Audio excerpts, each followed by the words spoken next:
Eh bien, connaissez-vous Bétaré Oya?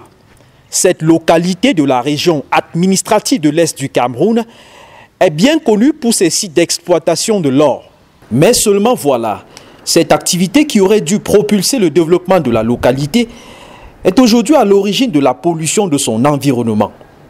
Elvin Edjente a soutenu à l'université de Ngaoundéré une thèse intitulée « Étude de l'impact environnemental de l'exploitation de l'or dans la localité de Bétaré Oya ».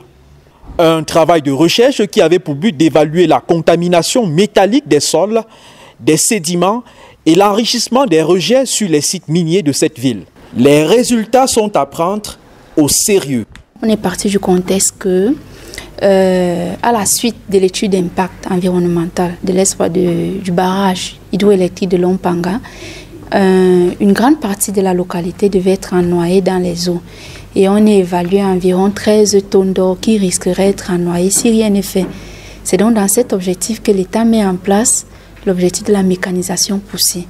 C'est donc dans cet objectif que l'exploitation intense a commencé.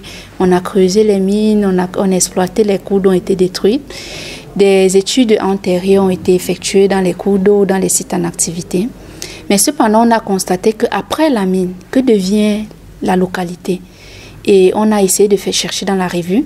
On a constaté que des études menées dans d'autres pays ailleurs ont montré que la contamination et la pollution de l'environnement des sites miniers abandonnés étaient très importantes par rapport aux études, aux sites en activité.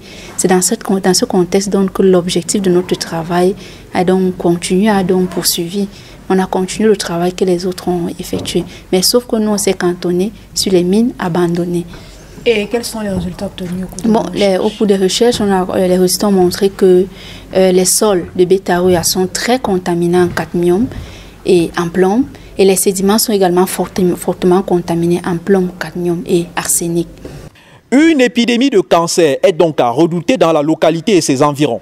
Le docteur Elvin Edjente appelle le gouvernement camerounais à prendre des mesures pour dépolluer Bétaré Oya.